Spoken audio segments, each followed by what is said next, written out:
I've just spent $200 to save $5. Unfortunately, that's a comment that one of my daughters made to me the other day when she went out and bought a set of jeans that she had her eyes on for some time. But unfortunately, she held off until there was a $5 discount. See, unfortunately today, we find ourselves trapped to the cons, to people selling us goods that we simply just don't need. And we're doing it, why? Because of a fast talk, a song, a dance, and even a false promise. Welcome back to the hustle, everybody, and welcome back to the grind. Thanks so much, everybody. Today's coffee's on Terry through a super thanks. Thanks, Terry, very much. I really do appreciate it. And Terry wanted to reach out and just give me a thumbs up and a thanks for the inspiration and the support that I do and the guidance and the ongoing efforts that I make to try to lead, hopefully in a positive way that can give you all some guidance and some thought about the fact that life, it's not always so simple, but we're all treading through this together. Thanks so much, Terry. I really appreciate the coffee. It is a chilly one today. It was about -6 degrees when I left the house on the thermometer there outside the house. It is a chilly day. That's why I'm wearing some gloves today. It is a cool one. So I wanted to talk about that. But let's get right in. Thanks, Terry. And the conversation about what my daughter said, that she went out and bought a set of goods, bought a set of pants for $200 because all of a sudden there was a discount $5 off.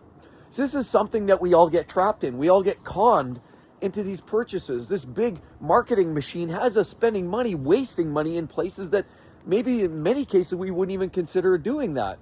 See, first of all, I want to talk about this, buying goods that often we just don't need. Have you ever thought about that? A lot of times you're out window shopping and you look at things, you see that new jacket or you see those new shoes, maybe that purse. And you look at it and you're thinking to yourself, wow, that's really expensive. That's really expensive. But you walk by that mall, you walk by that store, maybe you see that ad every single day, and it sort of becomes ingrained. And you sort of almost start to drop your guard. You almost start to become desensitized to the fact that that $200, I guess, is what it's worth, but it's not really worth it to me. But I see this $200 every day in the ads, in the paper, in the online, whatever. You see that ad, you see it in the mall. All of a sudden, lo and behold, that one day, that item has gone on sale. Wow, could this be? You've been watching it for a while. And even at $200, it's not worth your time and certainly not worth your effort. Even at $150, it's probably not worth it. And in most cases, a lot of those goods, we know they're not made in, top shelf facilities, and quite often they're coming from places that manufacture those products for 10 cents on the dollar. And so when we look at this $200 item, we start to think about, yeah, it's probably not worth that. It's probably not even worth $50. But for some reason, subliminally, we find ourselves caught up in the fact that all of a sudden there's a discount. Wow, $5 off. Wow, that's a great deal. I didn't really want it, but it is a good deal and it may not go on sale again. So here we find ourselves throwing down the credit card, buying it on, whether it's through Amazon or whether we pick it up in the store that we walk by every day. But we see this item and finally it's gone on sale. So all of a sudden we think we're saving ourselves all this money by saving ourselves $5 just because it finally went on sale. This is something that goes on. And have you ever gone on those online stores? And I'll just say, you talk about the Black Fridays, for example. Here's another classic example of this. You know what they do, and what I've, on the inside, I've certainly know people that own those little stores within that online network, of course, the Amazons, and you talk about the Facebooks and all these different places that people market their products, these online stores.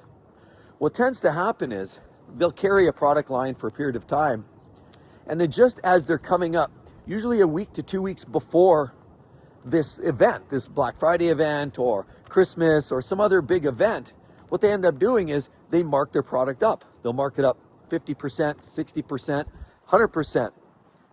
Then the day before the big event, they'll mark it back down to the original price, maybe even higher.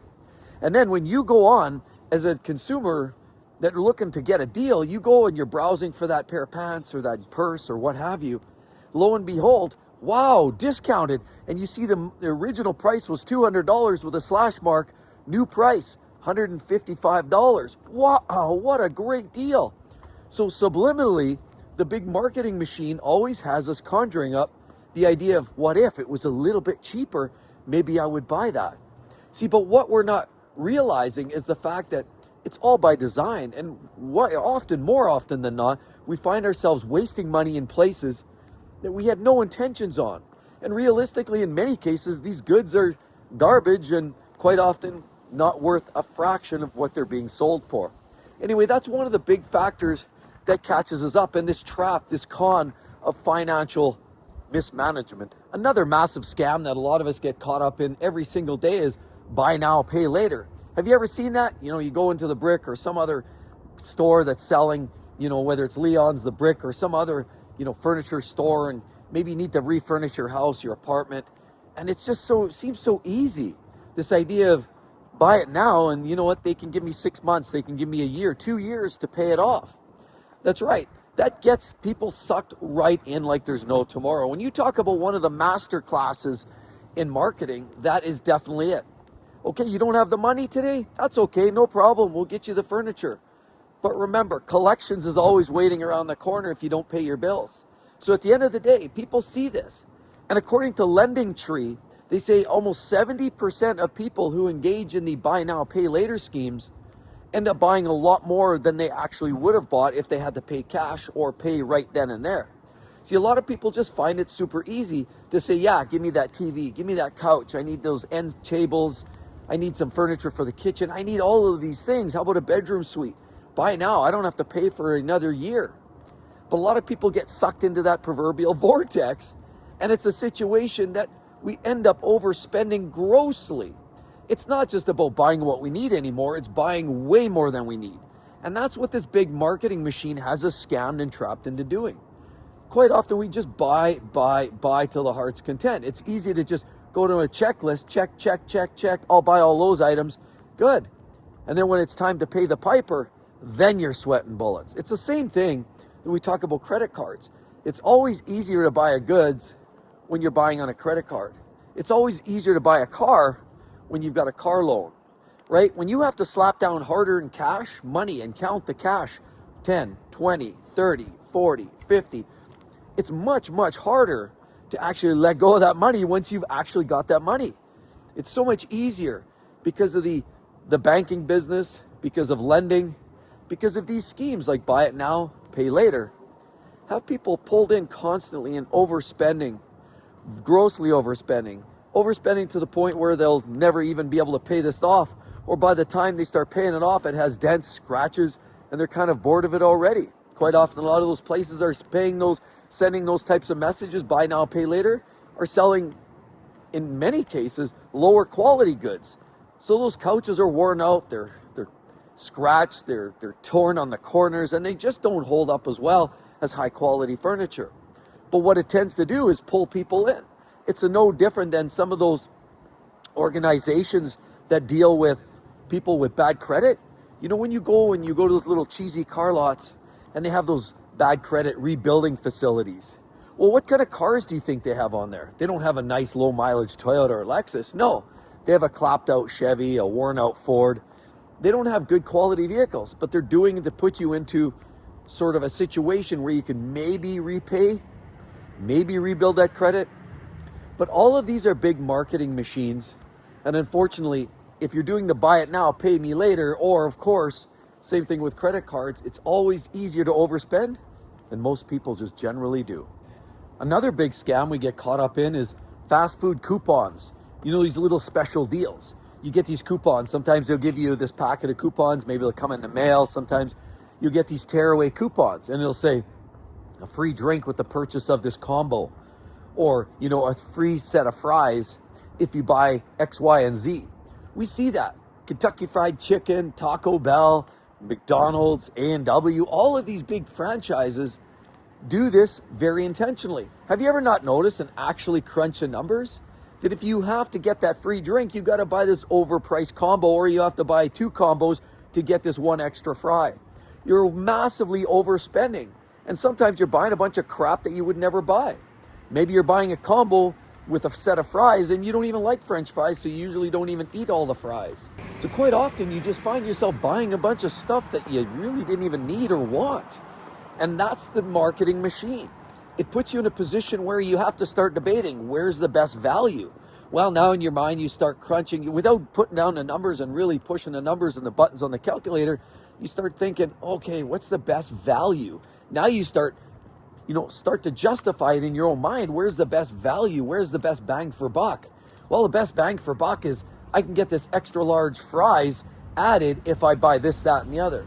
But you would have never bought that in the first place. So now instead of you going in there just buying that burger, which is all you wanted in the first place, for $3.99, now you come out of there spending $14.99 on that combo and an extra drink. It's an absolute marketing genius who came up with that. But it catches people guard down every single day. And I know I've been susceptible to that. I've been caught up in that as well. And quite often, when we go out to eat out with their young ones, we get caught up. You're always trying to make the best deal, with a bunch of kids and, spouse. We go out to eat once in a while and you find yourself just overbuying stuff, things that you quite often don't need. Sometimes you just say, okay, well, somebody else will eat it. That's fine. And so in your mind, you're starting to justify it in other ways, not just best value or bang for buck, but you know what? Somebody will eat those extra fries. That's fine.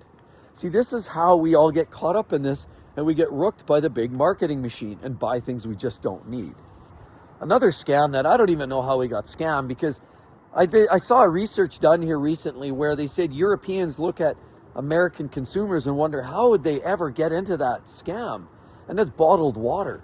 I mean, bottled water is so overused right now. And talk about a marketing machine telling you that fresh, spring-fed water to keep your vitality and health. You've got to drink all this water. Well, we know we need to drink water. Water is absolutely fundamental. The body is consisting of, a large amount of carbon, but the vast majority of our body consists of water. We need water. We need to replete the water or add the water back when it runs out. If we're dehydrated, we need to drink water. Water is critical and is vital. But you talk about a marketing machine that plays off on emotions. You're talking about a marketing machine that tells you, if you don't drink this water, you're putting your life in your own hands. See, the marketing machine telling us we need to buy this bottled water. And in actuality, I've seen case upon case, and not specifically which brand, I won't go there, but a lot of these brands, they're just virtually not pouring it much more than straight out of the faucet.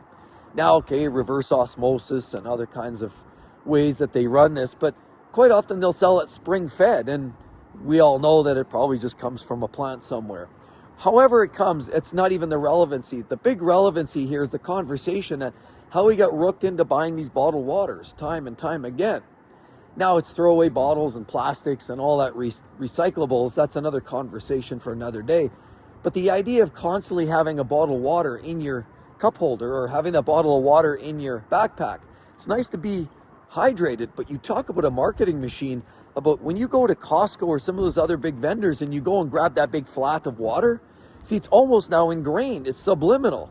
Now, well, yes, again, I'll strongly suggest that water is good and we should be drinking more water, and probably water's better than coffee.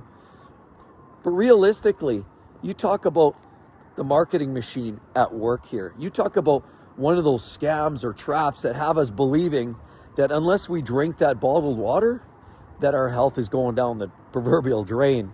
But in actuality, we just know that water can come from many different sources, and it doesn't have to come from that fancy little water bottle with that nice little white cap.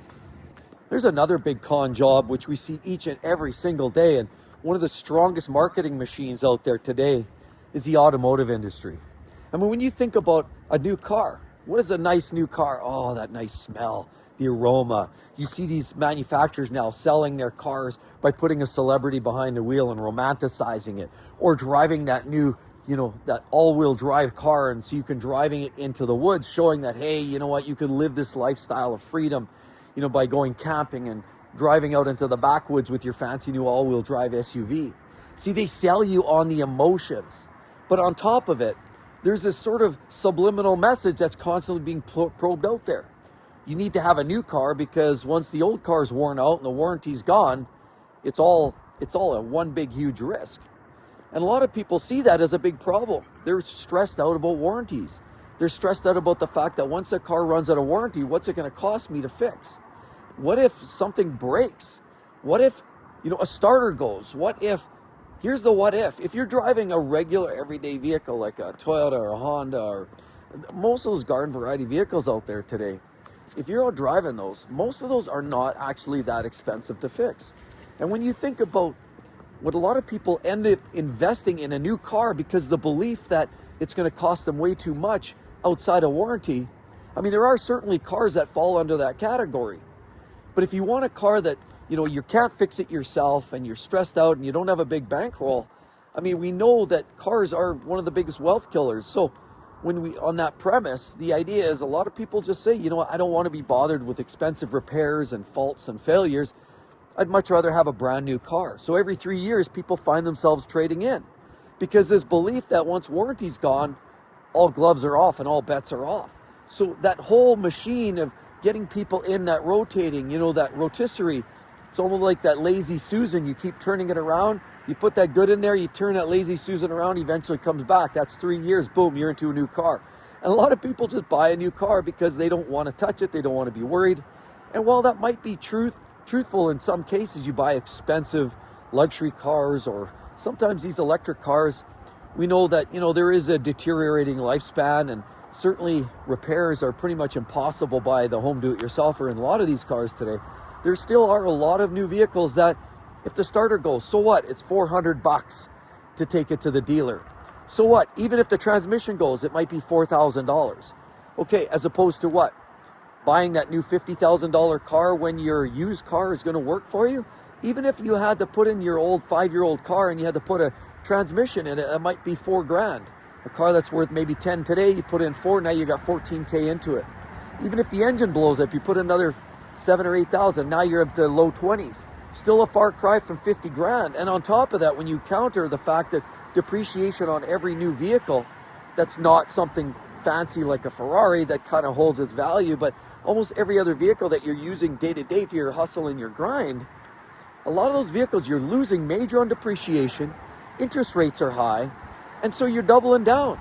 So if you think about a $50,000 car in 5 years is only worth about 29 grand, you've lost $30,000 in the course of 5 years. And on top of that, you throw interest charges, you end up spending $40,000, $45,000 on depreciation and interest on that $50,000 car in a 5-year time frame. So a lot of people don't look at the numbers, they never crunch the numbers. Rather, they would just get into a new car because they're scared they might have to put in an $800 starter or a $4,000 transmission. See, that's the marketing machine. It's good at romanticizing everything, and it's good at sharing and saying, look, this car is great for 3 years, but after that, I don't know. Anyway, I hope to see each and every one of you real soon, and I hope that really summarizes. Don't get caught up in the marketing machine, everybody. Again, Terry, thank you so much. It is a chilly day, and this coffee really came in handy. Hope you all have a glorious afternoon and a beautiful day, and we'll talk to you tomorrow. Bye-bye.